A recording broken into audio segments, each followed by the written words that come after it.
Terry Maddox will talk about what he does in generation. Henry will talk about what he does with IID, who's basically the executive there. And so with that, I'm gonna open it up with you, Terry, first, because you're to my immediate right. Tell the crowd, what you do and sort of your role within the company and all that other wonderful stuff that goes up.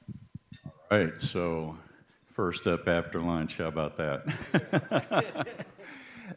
And you may be surprised to learn, since I'm with this Southern California Edison, I have a PowerPoint presentation. So I won't rely a lot on the PowerPoint presentation, just to guide some information. You can read that at your leisure. Proud to be here and seeing a lot of, I won't say old friends, I'll say long duration friends. Happy to reconnect with some friends and make a lot of new friends. Really appreciate the opportunity. Learn something, and every time I have a conversation, I learn something, and people like Ivan and Chloe teach me things as well. Glad to meet them, welcome them here. And I also learned that I'm about to become a regular repeat customer of Breeze Airlines and fly out of San Bernardino Airport whenever I can make those arrangements work. So proud to do that. Well, my name's Terry Maddox. I'm Principal Manager of Generation and Eastern Operations for Southern California Edison. And Eastern Operations is about half of our utility-owned generation portfolio, so the eastern half. And the team is responsible for operations and maintenance of the utility operations in the power generation sector primarily at Santa Catalina Island, where we have diesel-fueled generation currently. We also serve gas distribution and water distribution utilities on Santa Catalina, unique to Edison with regard to those utilities. And then on the mainland, operations in the Bishop-Mono Basin and the Los Angeles Basin. So a portfolio of power generation technology that includes hydroelectric generation, natural gas-fired generation, both combined cycle and simple cycle with aeroderivative units. And for about 7 years now, battery energy storage, with a lot more coming. We're going to transition from 20 megawatts at a time to 200 plus megawatts at a time as we add new battery energy storage. So proud to do all that. Southern California Edison is the local utility for most of you, and some of you, there are exceptions to that, but Southern California Edison provides utility service to 15 million people. And we have been in business for 136 years. The service territory, as you can see, is 50,000 square miles. It covers portions of 15 counties in California. We own the transmission and distribution systems. On the generation portfolio, which is where I live, the utility-owned portfolio in generation is a rather small portion of the total. So in California, it was deregulated back in the late 90s, early 2000s. The model for providing electrical energy changed from the generation sector. And now on the mainland, we participate in a competitive marketplace. So we bid energy into the market, and we receive awards for that energy based on its competitive pricing. So we're not entitled to serve that. We have to earn it by controlling costs, being reliable and efficient, and so forth. And that's a challenge that we have every day. So next slide. I wanted to spend just a moment on this slide and talk about, number one, how clever it is. The California California Independent System Operator, CAISO, came up with a curve that's shown on the left-hand side from 2018, called the duck curve, and I thought that was very clever. The duck is because the curve is kind of shaped like the back of a duck. And it shows the energy required to serve load, to serve demand, customer demand, minus renewables. So subtract out, green energy, clean energy sources, and what's left is represented by the curve. And you'll notice an interesting pattern that in the early morning hours, as the sun starts to come up, the traditional energy sources required drop down because they're replaced by solar. And that stays true for a few hours, and then as the sun goes down, remarkably, solar generation drops off when the sun goes down. The other sources have to come up rapidly to continue to serve load. So we saw a change in the traditional pattern from 24/7 full load operation to more of a duck curve approach, where morning and night we're having very rapid load changes in both directions. And then just 5 years later, on the right-hand side of that slide is the situation in 2023. It's no longer a duck curve, it's more of a canyon curve. So in the early morning hours, sun comes up, it falls off a cliff. And the traditional sources of generation and legacy sources basically go to zero. And sometimes we have so much solar available, we can't even distribute and use all the solar. So it goes to the bottom of the canyon, stays there a few hours, and then comes back up rapidly as the sun goes down. So next slide, please. And so there are some challenges. I look at my job in terms of what's challenging and where there are opportunities. And the challenge is related to the duck curve.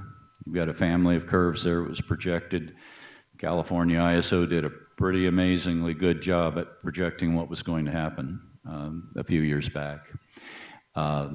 Very challenging in terms of dealing with the challenge. What's exciting about it is I feel like I have one foot in the past and one foot in the future. So we've got to keep the lights on with the existing portfolio, knowing we're transitioning to a carbon-free future. And these very aggressive ramp down, ramp up cycles that occur every day. The infrastructure, the legacy infrastructure, was not designed to do that. And that's very challenging. The thermal cycles can be destructive to the legacy type of power generation plants that we have. What's exciting about it, though, is, I talk about that being the future, it's the present. We're already demonstrating an ability to accommodate that, and it's handled through a couple of things, I think. Introduction of additional automation. So we're looking for opportunities to automate the system so that they can respond more rapidly and reliably and efficiently. And we'll continue to invest in automation improvements. The other thing is we have a new generation of very talented individuals coming on board that are comfortable with automation and artificial intelligence and all those things that will take us into the future. So I think I'll hold my comments there and pass it over to Henry. Thank you, Terry. Well, thank you, Terry, and thank you for inviting me, Jerry. It's been a pleasure working alongside with you for many, many years. And same with Terry. We just have and many people here in the crowd I haven't seen for a while and run into, but that's what happens when you've been around the industry for so long. You find a lot of people and sometimes connect and disconnect, but it's great to see everybody here. So I am the general manager for Imperial Irrigation District. I've been general manager for 4.5 years. If I can go to the next slide, the Imperial Irrigation District basically was established in 1911, and it was basically to provide water from the Colorado River to roughly 500,000 acres of farmland in the Imperial County area. We also became a public power provider in 1936, and this was basically to expand the services from Imperial County into Riverside County, primarily the Eastern Coachella Valley. And so in 1936, basically, the district bought out a private company that served that area and began providing services in Eastern Coachella.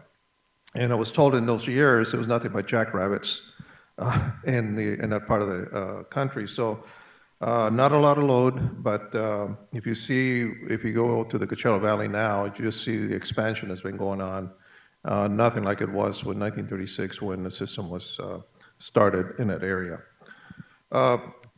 We're the third largest public power provider in California. We're behind SMUD and DWP, and we're the third largest in California. And in contrast to Edison, the IOUs, we're still vertically integrated. We own generation, we own our transmission system, and our distribution system. We're also governed by 5 elected officials or elected board members from the community that sets the standards for rates, investments in infrastructure, basically also any real estate issue dealing with land. So the 5 board members basically have the final say-so as to how and where we're going to invest money, how much we're going to charge for the customer for services, as well as companies that come in to interconnect to our system, which are a number of them out there in this part of the country or the state. Also, the other feature is that we're primarily, for the most part, serve an underprivileged community. We have the poverty level or unemployment level is very high. It reaches up to 18%, which is one of the highest in the state of California. We also are surrounded by many tribes. We have 4 tribes in the vicinity that we serve. The Torres Martinez, the Cachans to the west, to the east. We also have the Cabezons, the Agustins, and basically those are customers where we also provide services for the tribes. And we also manage their energy rights on the Colorado River from Hoover Dam, where we bring the power through our system and deliver to the reservation. Next slide, please.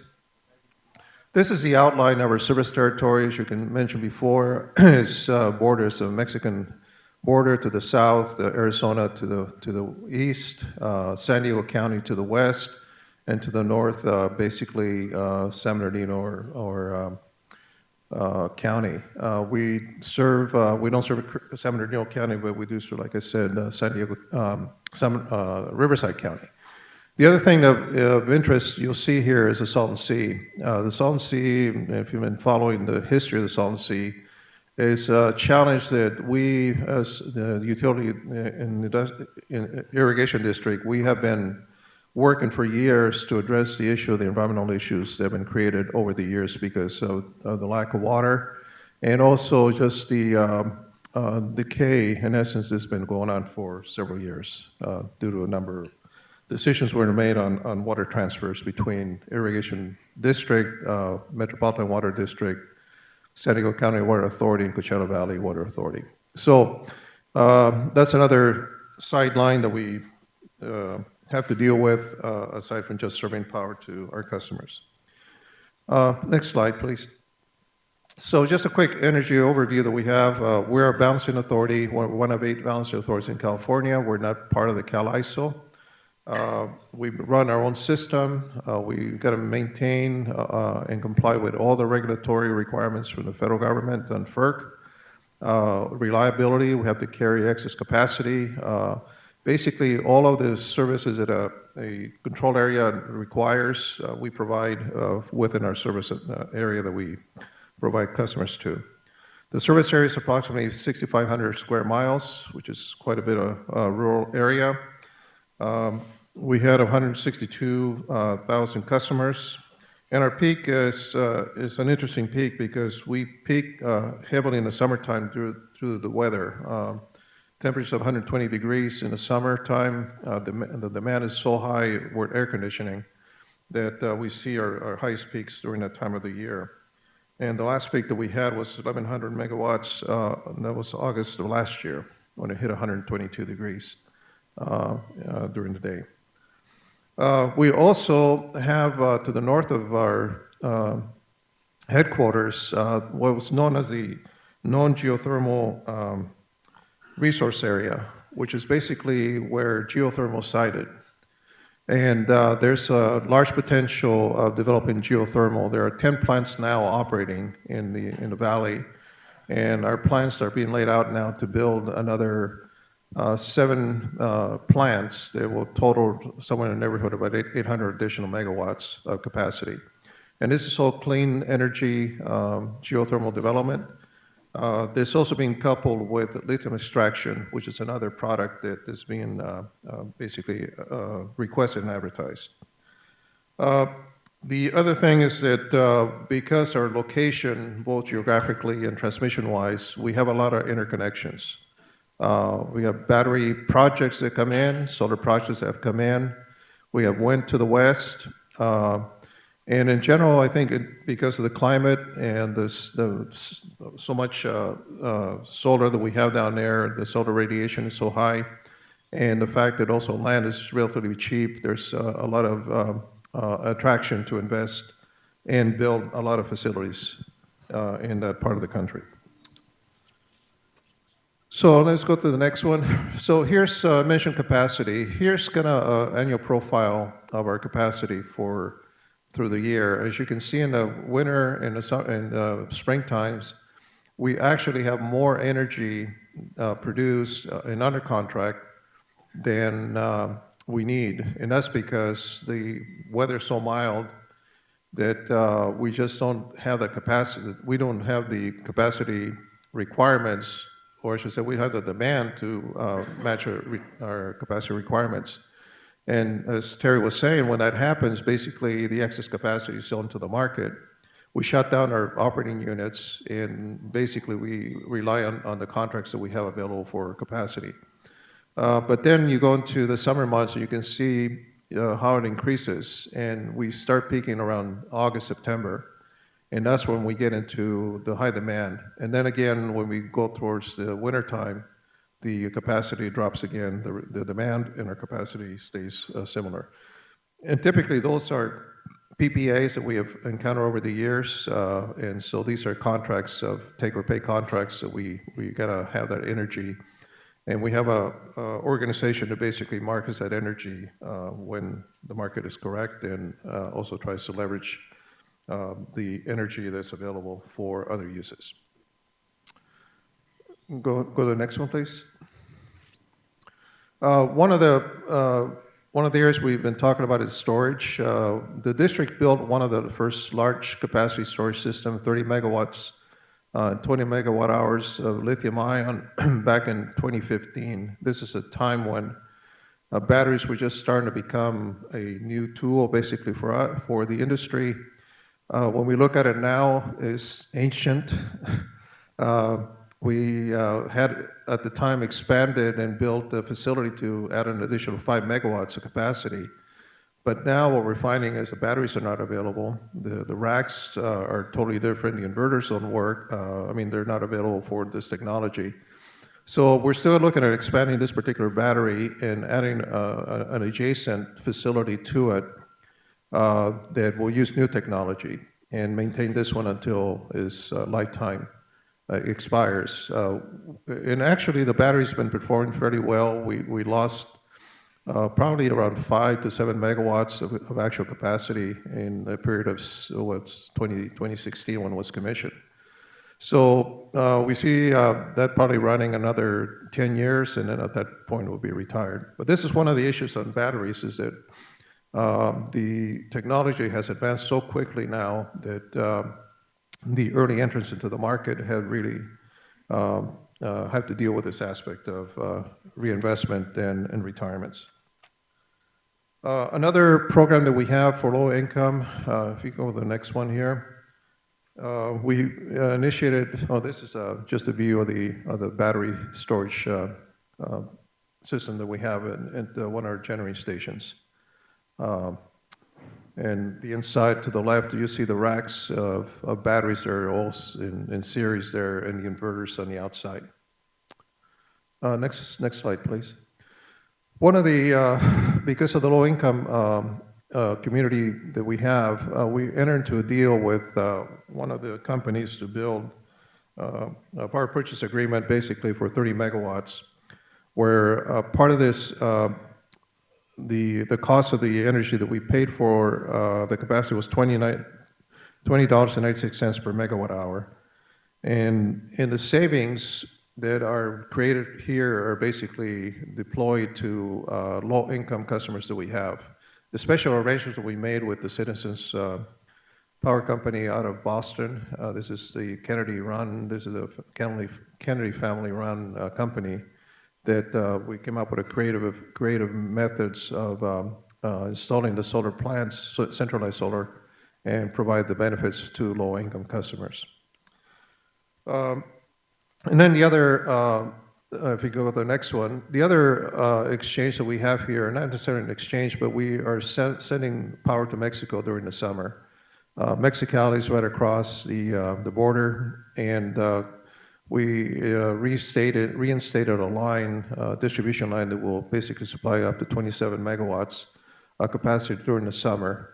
And again, if we need the capacity for our system, we cut off the exports into Mexico and use that accordingly. But most of the time, during the 3 or 4 months of the summer, when they need a lot of power to the south, we ship that power to Cinesa, which is in Mexico.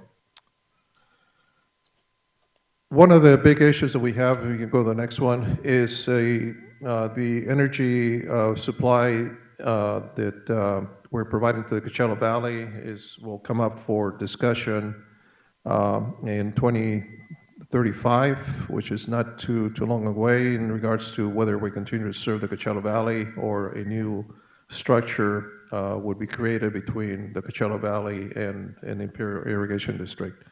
And work is underway at this point on that question. We also have SB 100 challenges. We've got to meet the 60% renewable energy by 2030, 100% by 2045. And again, this means major investments that we got to start making now to achieve those goals in the time frame that we're looking at. One of the items I also want to highlight here is that our rates are probably the lowest in the state. We don't have time of use rates. We have a straightforward charge for electricity of 11.9 cents per kilowatt hour. You can use it at any time of the day or night, and summertime or wintertime. We do have a energy cost adjustment that is implemented to basically pay for extraordinary gas or market prices in the energy market. But in essence, you look at the rates that we charge, they're really way under the average in California. And we see that in the Coachella Valley, specifically when one side of Washington Boulevard, if you're familiar with the Coachella Valley, to the west of Washington Boulevard is served by Southern Cal Edison. To the east of Washington Boulevard, IED serves that community. You'll see a contrast in the prices between those two regions up there. And this has kind of been a challenge for us. It's good from the perspective we maintain the rates low, but at the same time, it impedes our additional investments that we need to make. So we're in the process of discussing a potential rate change here in the next year and try to align those costs of energy to our providers more in line with the actual cost of service. And then just the last thing I want to just touch upon is, as I mentioned before, the opportunity for geothermal and lithium. If you can go to the next one.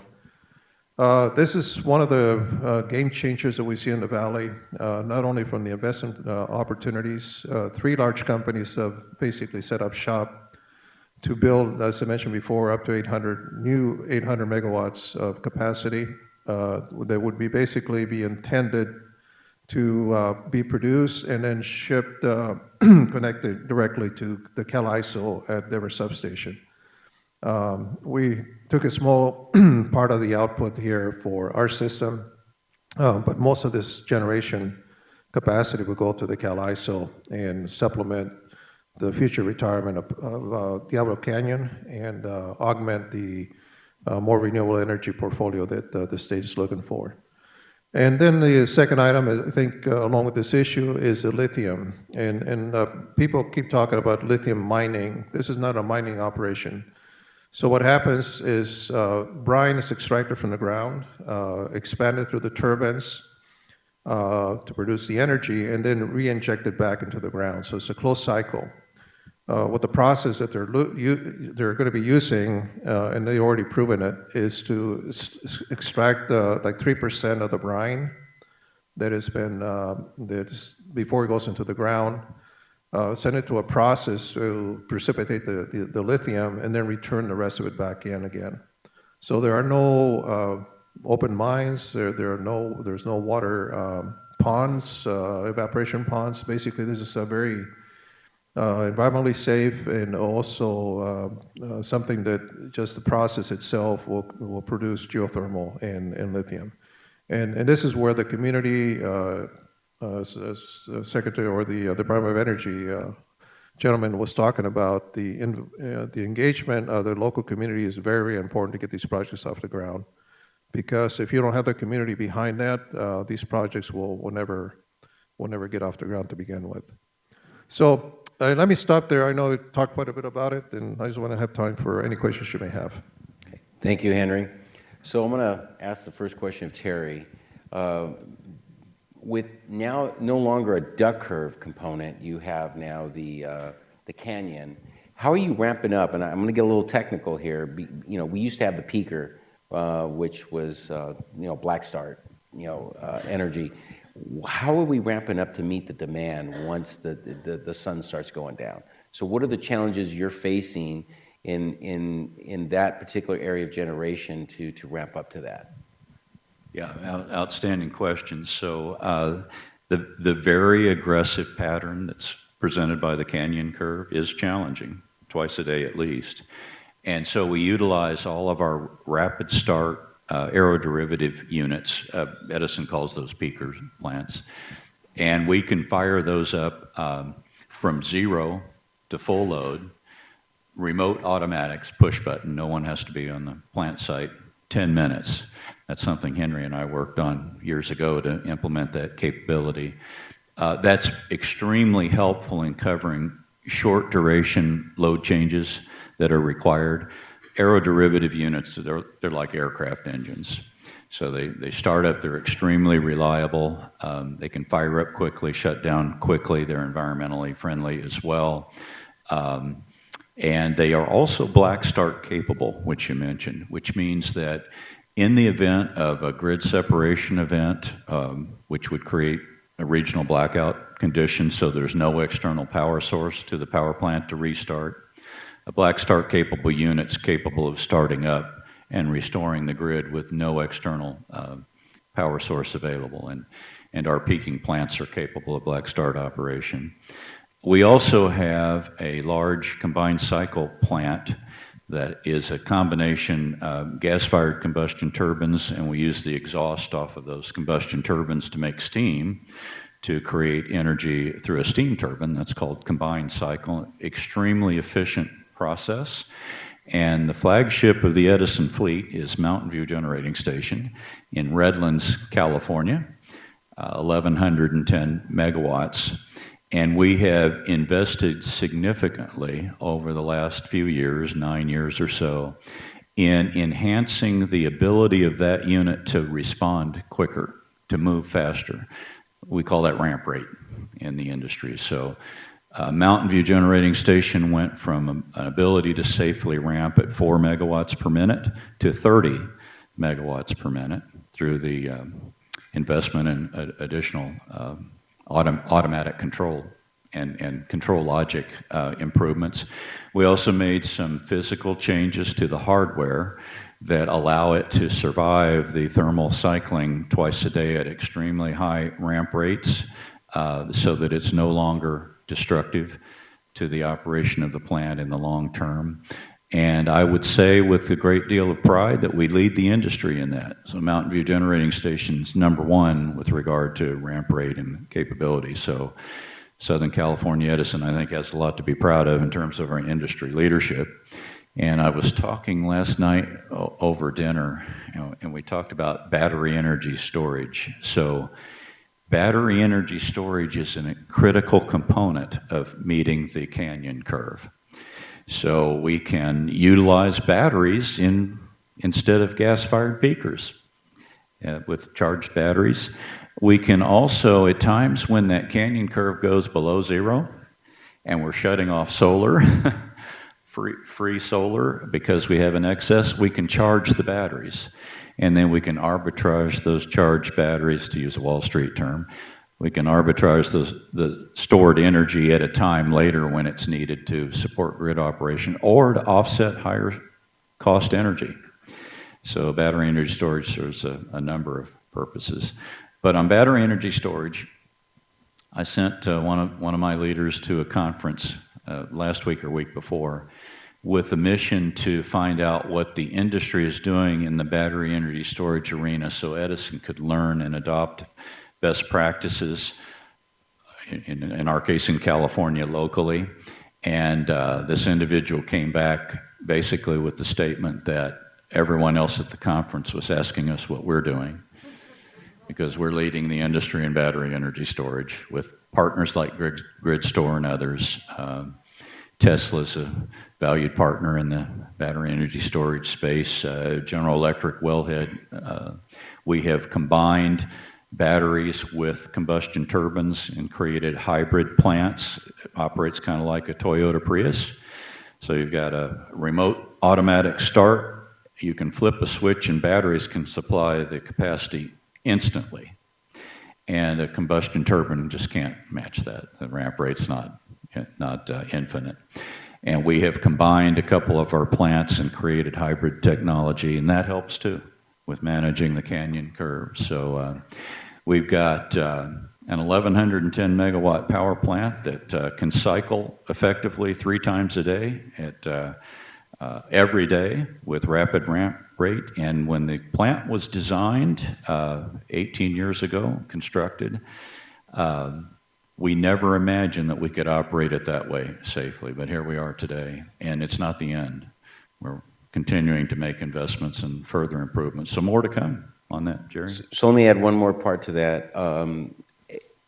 We know that's existing, and in terms of the future, how is, and only because I sit on the U.S. Hydrogen Alliance and I'm looking at, how does hydrogen going to play a role in the generation, at least from your perspective, in whether the immediate future or the future, or is it more of a long term? Yeah, so hydrogen is an important strategic improvement opportunity. And, our peaking facilities are combined cycle plant. In today's world, they're fired on natural gas, which a few years ago was considered clean, reliable natural gas. Well, natural gas, when you burn it, it's a hydrocarbon, and it emits carbon dioxide. And so we'd like to reduce the greenhouse gas emissions. And if we continue to burn natural gas exclusively in our combustion turbine units, that's contrary to the emission reduction goals. However, hydrogen burns cleanly, and the byproduct of hydrogen, last time I checked, was basically water vapor. Very clean and environmentally benevolent fuel. And our combustion turbines have the ability to burn hydrogen as well as natural gas. So we can initially co-fire hydrogen with natural gas and reduce the hydrocarbon content, reduce emissions. We've got some projects that are being vetted, and we're determining the engineering feasibility at one of our aeroderivative sites. It's called the Grapeland plant in Rancho Cucamonga. We are also, with some excitement, in conversations maybe with San Bernardino Airport about extending a line across the Santa Ana River to Mountain View Generating Station and being able to burn hydrogen at Mountain View and offset some of the natural gas burn there. I'm very excited about the potential that presents for us. We're concerned. Edison is a partner in clean air and reducing emissions, and so strategies like this, anything we can do to capture opportunities, reduce the emissions, like burning hydrogen and whatever else might come up in the future. We're very excited to vet those and partner with our customers to make those things, to change from an engineering analysis to a reality of operation. So a lot of exciting potential going forward. And I'm sure the airport is excited to work with you on that, Terry. They would also like more expedition on their EV chargers of 130. So if you can help expedite that with Chanel, that would be awesome. So I have to put that plug in because, you know, I hear it from Mike every now and then. It's still delayed. So with that, I'm gonna ask the question to Henry. Since you have more capacity than demand, where a lot of people don't realize you actually have a water component to your energy mix, and how is the water, as well as you considering the future of hydrogen, playing a role in that energy capacity that you have? Well, thank you. So yeah, because we import a lot of water, we have hydro plants also along the All-American Canal. We have about 80 megawatts of capacity, different facilities all around the 80 miles of the All-American Canal where we capture water. And since we're moving water continuously, that kind of also becomes part of our base load that we run those units, and again, part of our portfolio standard for green energy. The other part is that one of our plants is a black start, also designated for our fossil units in El Centro. So in case we run into a problem starting the combined cycle units or the conventional units at El Centro, we use that as the hydro will be the backup for that purpose. But you know, I think what we're seeing now in the issue of the advancing the clean air standards, the renewable energy portfolio being accelerated, is going to force, I think, all of us to look at alternate fuels. And as Terry mentioned, I think this is the next phase of transition we're going to go into, where we've been relying pretty much on natural gas as the main source. We got rid of coal 10 years ago, roughly, where California prohibited importing any more carbon coal units and generation into California. So in essence, the only thing left now is the natural gas issue. And now the question is, how do you transition from the aspect of natural gas to clean hydrogen? One of the concerns, of course, in particular in my area, is that it's a water-based source. You have to be able to create hydrogen, you got to have water. And we have had many companies coming through to our system talking about installing hydrogen plants to be able to produce that hydrogen, and furthermore tied into a solar plant, so that in essence becomes qualifiable, what they call e-hydrogen, which is energy-friendly hydrogen. But again, the issue comes back to water. So as we've had the drought over the 23 years in the West Coast and in Western United States, it's always a concern as to how do you provide that water, the stock basically you need for hydrogen production. And I think this is going to be an issue here. We had all these great atmospheric rivers. We have a lot of water that came in, but this is not sustainable. And I think ultimately at some point, the decisions have to be made. How do you allocate a sustainable volume of water for use for domestic, industrial, agricultural, and residential use? And because many companies will come in asking for a 20-year agreement, 30-year agreement for water. Otherwise, they will not invest in building that infrastructure. So to me, in many cases, the future of hydrogen really is going to be highly reliant upon the atmospheric conditions that we find ourselves in, and to what extent we're able to allocate the stock product that they need for the investment of hydrogen. And so this is, you know, technology I think is there to accept it. I know that manufacturers, the Mitsubishis, all the major manufacturers, General Electric, and et cetera, they have the technology to accept hydrogen, but the issue is going to be how quickly can you produce it, how quickly can you distribute it. You have to basically build new pipelines or somewhere to deliver that fuel we talked to a couple of companies. They said, well, how do you plan to if you get the water, you produce hydrogen, how are you going to get it from point A to point B? well, we're going to truck it.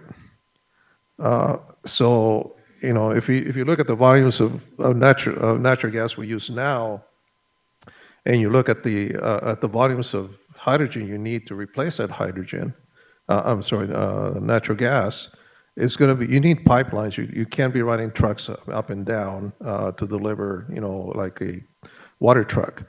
So I think the infrastructure itself has to also facilitate that aspect.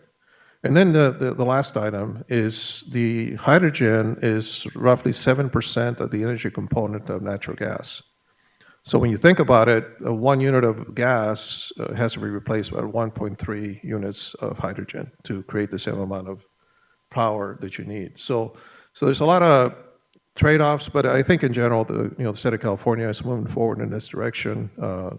Industry is moving in that direction, is solving all these little details, minor details, that I'm sure over time we'll work that out. But I think, I think that's the future. DWP, I don't know if you know this or not, but they have a large coal plant up in Delta, Utah. It's 2 large units. Close to 1,000 megawatts? They made the commitment to replace those, retire those, and go to hydrogen. They also plant a scattergood, which is on the coast and near El Segundo, is also going to be converted to hydrogen. So you start seeing the utilities moving in that direction very aggressively. But again, is the goal, and now the issues get to the details. How are you going to produce it? How are you going to deliver it? How are you going to basically incorporate it into main fuel supply going forward? Before I open it up to the audience, I got just one quick question. When I was at DOE, there actually was discussion on the nuclear coming back to the U.S. I mean, you see it prevalent in France, nuclear generation. So what are your immediate thoughts? Does it come back in the immediate future, the future? What are your thoughts on that, Terry and Henry? Well, let me just make a couple of comments on that. So the modular hydro now is being conceived. It's not the large power plants anymore that you see at San Onofre, Denver Canyon, et cetera. But now they're more modular, smaller in size, and can also be added on in series, basically. You can start with a 20 megawatt, another 20 megawatt, another 20 megawatt. And the idea basically is that rather than customizing every single plant, you develop one design and then you multiply it. So in essence, you standardize the design of a power plant, which has always been an issue, that every power plant that you build is got a whole different design. It has to go through regulatory approvals, oversights, et cetera, and then the volumes of fuel, spent fuel that's spent to produce energy, has to be stored somewhere, and there are large, huge volumes of spent fuel. The modular plants will give you a better opportunity to basically manage those issues much easier and build it over time, because the other issues of financial investments. Georgia Power and Santee Cooper in the south and 2 or 3 other utilities over there have been trying to build a nuclear plant now for 10 years. And they keep running into delays after delays, dollars after dollars. And you start seeing that, in essence, those become of high risk and potentially low return on the large plants. So I think the modular approach will give probably more opportunity for nuclear to come back at some point. Okay. Terry? Yeah, I agree. The old model of building a very large centralized nuclear power generation station won't work, doesn't work. Not to be overly dramatic, but no one's interested in bankrupting the company to build a nuclear power station. And several utilities went bankrupt because they tried to build large nuclear power stations. And so that's why, at least in the United States, we haven't seen any for quite a while now, with the exception of Vogtle in Georgia. I think, as Henry mentioned, the path forward in the future is economy of scale with small, well-designed nuclear plants that can be replicated, scaled as needed, and there's confidence from a permitting standpoint and a regulatory standpoint that the design is solid and is safe, and then you can copy and paste. So you're not reinventing the wheel every time and betting the future of your company on a risky investment. So I personally am a big fan of nuclear power. It's clean. It doesn't emit hydrocarbons, and so I'm hopeful that in the future we'll see the return of nuclear power beyond the centralized approach. So kudos to Southern Company and Georgia Power for their efforts at Vogtle, but we'll look forward to other techniques that are sound and safe and economically viable in the future. Thank you. So I'm going to open it up to the audience. And so any questions from the audience? What do you see happening with the cost of battery technology? I know it's come down tremendously, but it's still not comparable to gas-fired power plants. So where do you see that going? Well, I think a lot has to do with the bringing more supply online. As you know, most of this lithium now, this fundamental asset for batteries, is produced overseas in South America, China, Australia, otherwise. And this has kind of been the effort of the DOE to bring domestic production here in the States, so that it's more controllable. And from that perspective, it has less cost because of the handling costs will be reduced extensively. And actually, we've had these discussions with the developers of lithium right now that to kind of get this lithium off the ground here in California, their initial proposal was to ship it. In other words, extract the lithium hydroxide, ship it to China for processing, build a battery there, and then bring the finished product back to the States. But now with the Department of Energy being involved, General Electric, General Motors, I'm trying to remember the name of the company that basically owns Jeep and Chrysler and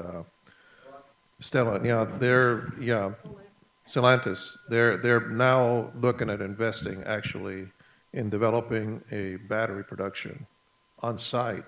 So in essence, you take the product from the geothermal site directly into the battery manufacturing, and then you got the railroad transportation that runs by there near the property. So in essence, you're able to ship it out as a final product to the delivery. But I think the bottom line, to get the prices down, you got to get more product into the market and have more regulations in regards to the control of the pricing itself. If you trend in the lithium-ion battery energy storage technology, if you trend the per unit cost of battery energy storage over time, and by that I mean per megawatt, it's a steady downward slope. So battery energy storage is getting more and more economically viable with the passage of time. And projects that I've personally been involved in, say 6, 7 years ago, that we just could not pencil out. It didn't make sense. I couldn't get approval because it was too expensive. If you go back today and you propose the exact same project under current battery energy storage costs, you get approval. They become economically justified. It's flipped from black to red, so to speak, or red to black. The other component, I think, is economy of scale, as Henry mentioned, and I think competition in the battery energy storage technology being utilized. So if we all just exclusively buy lithium-ion battery energy storage, we're limiting our options for the future. And there are other viable energy storage technologies, sodium sulfur being one, that, as in our power generation portfolio, diversity is important from a business resiliency and risk mitigation strategy. Same thing's true in battery energy storage. So I think it's up to us who are customers of battery energy storage to seek alternative technologies, alternative suppliers, domestically and internationally, not put all our eggs in one basket. And I think that's a component of continuing to drive cost improvement in battery energy storage. The trend's very exciting. Yeah, it's getting better with passage of time. Thank you, Terry. Cara, I believe you had a question. Yes, hi. So I'm Cara Krohn with Center for Sustainable Energy. We've talked a lot about front of the meter in regards to the battery energy storage systems, and I would love to hear your perspective from the utilities perspective on your priorities for behind the meter versus front of the meter as we're thinking about distributed generation and storage as well as grid scale. So would love to hear the priorities. Thank you. on that one. Your question's an outstanding question, has several components to the answer. So from a utility provider point of view, we like battery energy storage, and we're less concerned about which side of the meter it's on. So we're supportive of both approaches. The large utility scale battery energy storage, I think, has a place in grid reliability, but also smaller systems, whether it's an individual residential customer at their house to have battery energy storage. Maybe they charge the batteries with their solar panels in the daytime, and then they have a source at night that's not dependent on the grid exclusively. As odd as that sounds, we're supportive of that. The other thing is the concept of microgrid utilization. So in Southern California Edison territory, well, in my area, Eastern operations, we have dramatically different configurations and solutions to those configurations. And what I mean by that is if you look at the transmission distribution system in the Los Angeles basin, it looks radically different from what it might look like in Bishop Mono Basin in the Eastern Sierra or in Santa Catalina Island. And so the things we do to enhance service reliability and cost effectiveness has to be different in those areas because the solution's different, the nature of the grid's different. And just to cite one example, Bishop Mono Basin, in the Eastern Sierra, we don't have a lot of redundant circuits. So transmission distribution, we might have a single supply line to a certain area in Inyo or Mono County. And if that line goes out of service for whatever reason, windstorm, wildfire, what have you, the lights can go out in a large geographic territory, and it's not uncommon to have grid separation in Mono County that would result in loss of service, but for one thing, inside what's left, and we refer to that as islanding, so you disconnect from the grid and what's on the other side of the disconnected area is an island. We have embedded local hydroelectric generation that's been there 136 years that is able to be operated inside the island, the grid, and keep the lights on. And we are investing in and evaluating the feasibility of enhancing that model through modern-day microgrid technology that relies on battery energy storage and very sophisticated control system improvements so we can match load and demand and control frequency and voltage and all that inside a separated microgrid. And I can't think of a better example of a microgrid than Santa Catalina Island. And the nature of the island is it's islanded all the time. Literally. So it has to support reliability of service with no external backup at all. It's 26 miles away, and I don't think we're going to spend millions and millions of dollars running an undersea cable to Catalina Island. So it has to function as a microgrid, and right now Catalina is served by diesel-fired generation. Can you believe that? In 2023, we burn diesel to make electricity.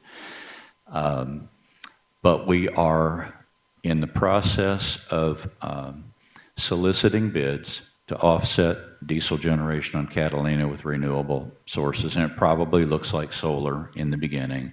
So we'll put solar in the interior of the island, and we'll have to install sophisticated microgrid technology to handle that integration of renewable sources using battery energy storage and using sophisticated control techniques, because my poor control operators, as qualified as they are, they can't respond fast enough to match load and frequency when it's changing in milliseconds or microseconds, but automated controls can. So I could go on, but did that address your concern, your question, or did it evade it? Well, I'd like to add to that because I want to give you the other perspective, because you said it, in front of and behind. So the behind component, when I did an 80-acre avocado farm, we actually looked at how to utilize the batteries to, in case of the public safety, shut off. What key pumps had to be utilized and the amount of load that when we calculated all that, so the solar was actually energizing the batteries and making sure that was to keep that on. So it depends on, at the end of the day, whether it's a commercial building or a residential, what key appliances or what key, lights on do you have to, maintain is what I would make the argument for, that you have to look at the battery technology or any other renewable to keep your particular load on. And if I just would add also, I think there's two factors really that behind the meter basically is, first of all, reliability. Is a power in such a problem that you need to have something to back up? A good example is microchip development or microchip production. They cannot afford to have a blip. The power has to be 99.9% there all the time, or they'll lose everything. So economically and reliably, they need that assurity that the power will have no interruptions or very little what we call dirty power, or what do we call that now? I forgot the term. It's been so long. Surge. Yeah, we'll have a surge, but basically there's a power quality level that has to be delivered to maintain the processes. They're more automated now and also more sophisticated than before. The second issue is cost. And we run this into our system quite often because our cost of providing energy is so low that when you start looking at the payback of installing another system behind the meter, like solar or batteries, it doesn't pencil out. The payback period, if you have the rates like Edison has right now, 46 cents per kilowatt hour in peak time, our power rates are 16 cents. So you look at the differential of the investment and how long it's going to take you to pay back a solar installation, a battery installation.